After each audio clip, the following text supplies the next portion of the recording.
kuşkusuz Kur'an'ı biz indirdik, biz.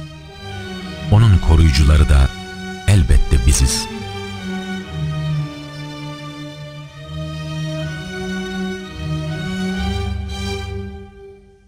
De ki, andolsun ki insanlar ve cinler bu Kur'an'ın bir benzerini ortaya koymak için bir araya gelseler ve birbirlerine yardımcı olsalar, yine de onun benzerini ortaya koyamazlar. Herkese merhaba. Uzun bir aradan sonra yeni bir videoda tekrar beraberiz. Kur'an benzerlik kriterlerini tanıttığım bu video serisine 19. kriteri tanıtarak devam ediyorum. Bu videoda öncelikle anlattıklarımın daha kolay anlaşılması için kısa tanımlar vereceğim. Ardından 19. kriterin temel verilerini oluşturan 15. ve 16. kriterin sayı dizilerini de burada hızlıca tekrar ederek matematiksel modellemeyi sizlere daha yakından tanıtmaya çalışacağım. Bir önceki videoda olduğu gibi bu videoda da göreceğiniz manzaranın, ortaya çıkan durumun bir benzerini, bir örneğini dünya üstünde görmeniz mümkün değildir. Başka hiçbir yerde, hiçbir şekilde benzer bir durum görmeniz, şahit olmanız kesinlikle mümkün değildir. Olayı sonuna kadar sabırla ve iyi dinlemenizi, anlamanızı özellikle tavsiye ediyorum. Evet, şimdi başlayalım. Kur'an-ı Kerim'in sayısal yapısı. Bugüne kadar yapılan yorumlarda ve eleştirilerde yaptığım çalışmanın ne olduğunun tam olarak anlaşılmadığını görüyorum. Maalesef insanlar geçmişin kendilerine yüklediği bagajlar sebebiyle her yeni konuda olduğu gibi bu yeni konuyu da anlamakta çok güçlük çekiyorlar. Dolayısıyla kısa tanımlamalar yaparak mümkün olduğu kadar konunun doğru anlaşılmasını sağlamak ve kolaylaştırmak istiyorum. Öncelikle yaptığım çalışmanın ne olduğunu tekrar tanımlayalım. Nedir diye soralım ve cevaplayalım. Yaptığım çalışma bir metot, bir yöntem ortaya koymaktadır. Kısaca teknik tanımını vererek nedir sorusunu cevaplayabiliriz. Bu bir Kur'an metni benzerliğinin matematiksel modellemesidir. Bir metnin benzerliğinin matematiksel modellemesi bugüne kadar karşılaştığımız bir konu değildir. Literatürde örneğine rastlamanız çok zordur. Ayrıca bu video serisinde konu popüler bilim seviyesinde ele alınmıştır. Teknik detaylara mümkün olduğunca girilmemiş, konunun insanların genelini ilgilendiren yanları ele alınmıştır. Bir metnin benzerliğinin matematiksel modellemesi tanımı hemen kolay anlaşılan bir tanım değil. Ne işe yarar diye soralım. Sanıyorum daha kolay anlaşılma imkanı olacak. Getirilen bir metin ile Kur'an metni benzerliğinin matematiksel olarak ölçülmesini sağlıyor. Kur'an benzeri olduğu iddia edilen bir metin getiriliyor. Biz bu yöntem yani bu metodla getirilen metnin Kur'an metni ile benzerliğini ölçebiliyoruz. Sonuç olarak benzer olup olmadığına karar verebiliyoruz. İşte burası biraz zor anlaşılıyor. Bir metnin benzerliği nasıl ölçülebilir ki? İşte benim yaptığım çalışma bunu ortaya koyuyor. Metin üzerindeki ölçümleri matematiksel olarak yaptığımı vurgulamak isterim. İşte bu sebepten dolayı bir matematiksel modelleme yapılmış ve ortaya sayısal bir yapı çıkmıştır. Şimdi daha fazla teknik detaya girmeyelim. Sonuca gelelim. İnsanların genelini ilgilendiren önemli olduğunu düşündüğüm sonuca. Bulgularıma göre insanlar Kur'an'da bu ortaya çıkan sayısal yapının bir benzerini getiremezler. Neden? Çünkü benzerliğin olasılık varyasyonlarını taramaya evrenimizin ömrünün yeterli olmadığını hesapladım. Dolayısıyla bu sayısal yapıyı barındıran benzer bir metin yani Kur'an benzerini insanlar getiremezler. Getiririm diyen buyursun. Hodri meydan. Şimdi matematiksel modelin nasıl bir şey olduğunu, benzerlik ölçümünü nasıl yaptığımızı ve 7 kriterimiz olan 19. kriteri sizlere tanıtayım.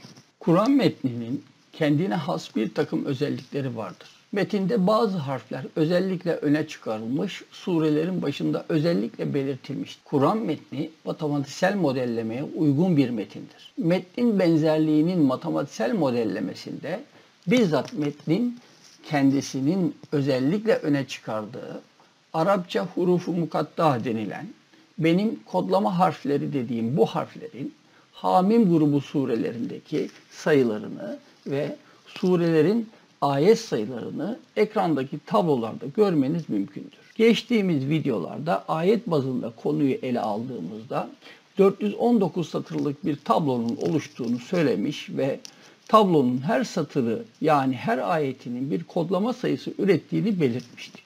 Şimdi 15. kriteri oluşturan ayet bazındaki kodlama sayılarının nasıl oluştuğunu tekrar hatırlayalım. Burada Hamim sureler grubunun besmelelerinin ve bütün ayetlerinin oluşturduğu 419 satırlık tablodan bu grubun ilk suresi olan Mümin suresinin besmelesini ve numaralandırılmış ilk ayetini görüyoruz. Kodlama harflerini kolayca fark edebilmeniz için renklendirildi. Şimdi ayetler bazındaki kodlama sayılarının nasıl oluştuğunu, yani matematiksel modellemeyi ve matematiksel benzerlik ölçüm yöntemini burada açıkça görebileceksiniz. Ayetlerdeki kodlama harflerinin sayısal değerlerini alarak toplamlarını buluyorum. İlk satırda bulunan Besmele'deki harflerin ebced değerlerini alıyorum. Harflerin sayısal değerlerini aldık. Şimdi bunları topluyoruz.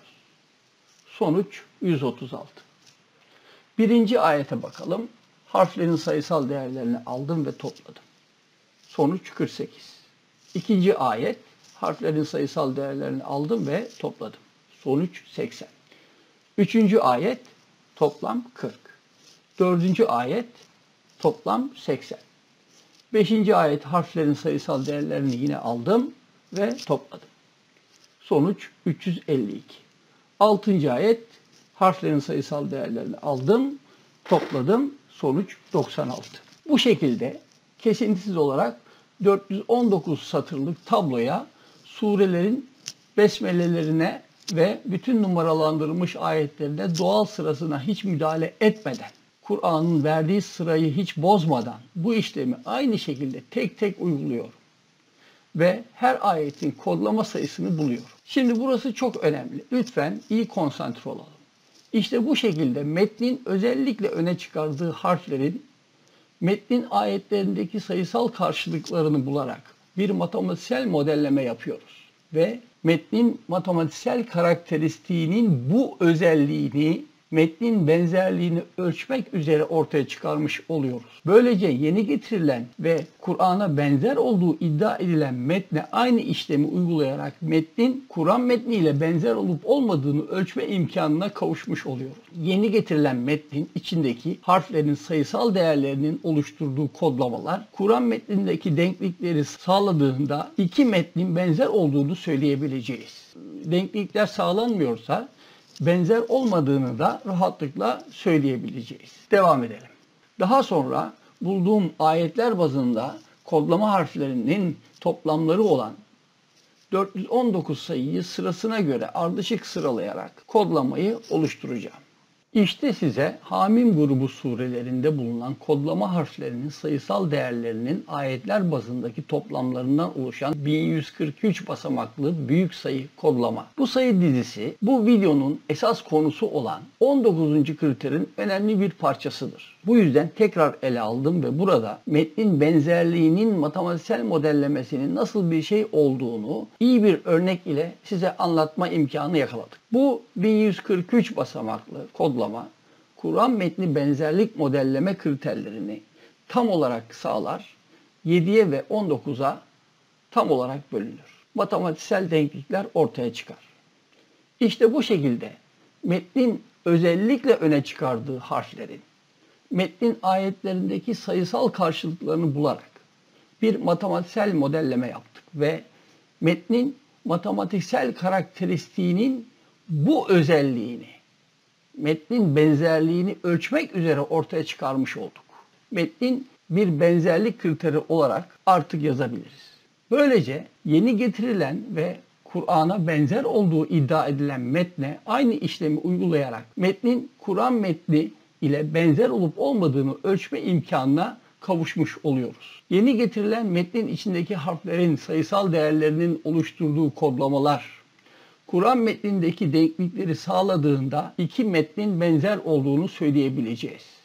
Denklikler sağlanmıyorsa benzer olmadığını da rahatlıkla söyleyebileceğiz. Kur'an metni matematiksel karakteristiğini modellediğim, birbirine bir şekilde matematiksel olarak bağlantısı bulunan 50'yi aşkın kriteri tanımlamış durumdayım. Benzer olduğu iddia edilen metnin tanımlanan bütün kriterleri aynı şekilde sağlaması gerektiğini burada vurgulamak yerinde olacaktır. Bu video serisinde şimdilik 18 tane kriteri tanıtma imkanım oldu. Bu videonun devamında 19. kriteri de sizlere tanıtacağım. Evet, şimdi 19. kriterin temel verileri olan 15. kriteri bitirdik. 16. kriteri de çok hızlı gözden geçirelim. 16. kriter 15. kriterin üstüne bina edilir. 15. kriteri tabloya hemen alıyorum ve ek olarak her ayetteki kodlama harf sayısını da tabloya ekliyor. Çünkü 16. kriter bu sayıların toplanmasından oluşuyor. Ve bu şekilde her ayette bulunan 16. kriteri oluşturan temel bilgileri yani kodlama elementlerinin tabloya işlemiş olduk.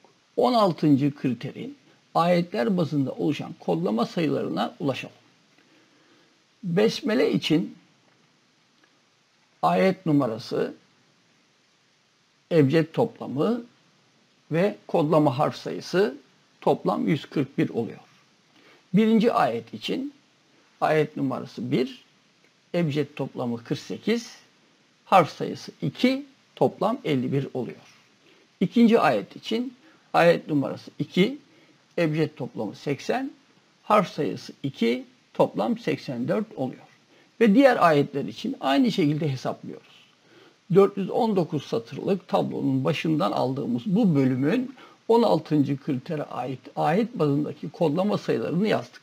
Yazdığımız ayetler bazındaki 419 kodlama sayısını sırasına göre ardışık dizerek büyük sayıyı oluşturuyoruz. Ve işte size Hamim grubu surelerinin ayet bazında ayet numarası artı kodlama harfleri sayısal değerleri toplamı artı ayetteki kodlama harf sayısı toplamlarından oluşan ayet bazındaki kodlama sayılarının doğal sırasında ardışık diziliminden meydana gelen 1208 basamaklı büyük sayı kodlama. Bu sayı dizisi de 19. kriterin diğer önemli bir parçasıdır. Bu kodlama da 19'a tam olarak bölünür. Sayısal yapının bu özelliğini tanımladığımıza göre 16. kriterimizi tekrar yazabiliriz. Yeni getirilen ve Kur'an'a benzer olduğu iddia edilen metnin 16. kriteri de sağlaması gerekecektir. İşte bu şekilde kriterler üst üste binmeye başladığında zorluk ortaya çıkmaya başlar ve insan kapasitesinin aşıldığı görülür.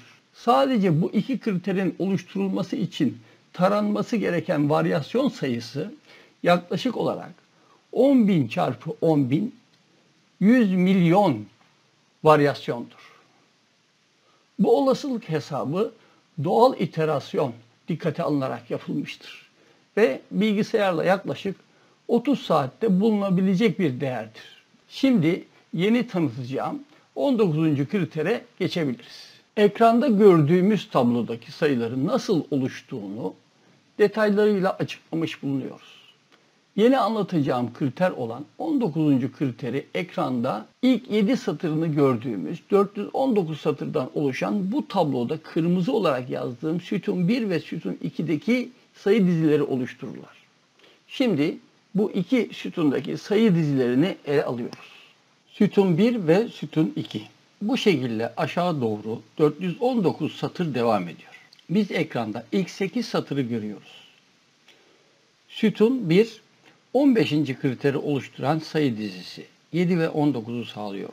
Sütun 2 ise 16. kriteri oluşturan sayı dizisi 19'u sağlıyor. Şimdi 19. kriteri oluşturan sayı dizisinin nasıl oluştuğunu görelim. Bu iki sütundaki sayıların soldan sağa normal doğal sırasında ardışık olarak sıralıyoruz. 136, 141, 48, 51, 80 ve 84 diye gidiyor.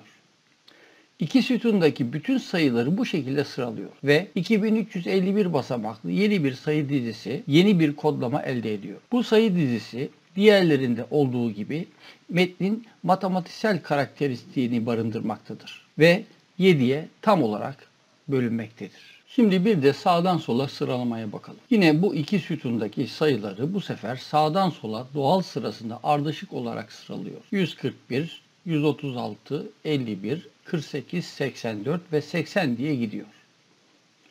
İki sütundaki bütün sayıları bu şekilde sıralıyoruz ve yine 2351 basamaklı yeni bir sayı dizisi elde etmiş oluyoruz. Bu yeni oluşan sayı dizisi kodlama da 19'a tam olarak bölünmektedir. Şimdi burada çok önemli tespitlerimiz olacak. Lütfen dikkatle takip edin. Öncelikle oluşan denklik sonuçlarının hiçbirisi matematiksel bir zorunluluk değildir. Bu sayı dizilerinin 7'ye ve 19'a tam olarak bölünmesi ve bu şekilde uyumlu olarak olayın ortaya çıkması, Kur'an deyimiyle mesani yani ikililer oluşturmasını bir olağanüstü durum olarak sunmamız, kabul edilmesini beklememiz gerekmiyor. Burada bilinçli, mucizevi bir dokunuş var diye bunu ön plana çıkarmamız kesinlikle gerekli değildir. Bu kodlamalar metnin matematiksel benzerlik modellemesidir. Bu sayı dizileri metnin matematiksel karakteristiğini yansıtmaktadır. Bu matematiksel denklikler benzerlik kriterleri olarak sunulmaktadır. Kur'an benzeri olduğu iddia edilerek getirilen yeni bir metnin benzerlik ölçümünde kullanılacaklardır. Konu başka bir tarafa çekilerek burada 7 ve 19 çıktı diye bu bir mucizedir, burada sihirli, mucizevi, bilinçli bir dokunuş vardır şeklinde bir anlam çıkarılmamalıdır. Kimsenin buradaki sonucu bu şekilde bir mucize olarak kabul etmesi gerekmiyor. Sadece Kur'an insan sözüdür iddiasında bulunanların Kur'an benzeri bir kitap getirmeleri gerekiyor. Benzerlik kriterleri de herkesin anlayabileceği ve kabul edebileceği netlikte matematiksel olarak yani insanüstü, evrensel bir seviyede nesnel olarak ortaya koyulmuştur. Bu nokta herkes tarafından iyi anlaşılmalıdır. Benim yaptığım çalışmanın ifadesi budur. İtirazı olan benzerini getirsin. Öte yandan burada bir mucize vardır. Yani insanı aciz bırakan, insanın yapamayacağı bir olay vardır. O da kriterlerin tamamını sağlayacak metnin benzerinin insanlar tarafından getirilemeyeceğidir. Bunu matematiksel olarak ölçmek kaydıyla söylüyoruz. Bu bir tespittir. Herkesin görebileceği, ölçebileceği, çok açık bir şekilde ortada duran bir fenomendir. İşte bu bir mucizedir. Kur'an benzeri insanlar tarafından getirilemez. Siz bu mucizeyi kabul etmek zorunda değilsiniz. Eğer Kur'an bir insan sözüdür iddiasını taşıyorsanız, eğer sözünüzde doğruysanız, o zaman Kur'an benzerini getirmek zorundasınız. İddianızı ispatlamak zorundasınız. Şimdi şöyle bir düşünelim. Konuyu anlayan ve biraz insanlığı ve vicdanı olan herkes sadece 12. kriterden itibaren 19. kritere kadar baksa, incelese, rahatlıkla bu sayısal yapının bir tesadüf olmayacağını ve normal bir insan tarafından yapılamayacağını, hem de 1400 sene önce mümkün değil yapılamayacağını hemen ama hemen hiç şüpheye yer bırakmadan kabul eder. Bence bilimsel olarak ispatlanmıştır. Bu noktadan sonra gören görecektir. Bu sayıların nereden geldiğini herkes artık biliyor. Ayetlerin içindeki harflerin sayısal değerlerinden geliyorlar. Tek tek toplanıyorlar ve bu sayıları oluşturuyorlar.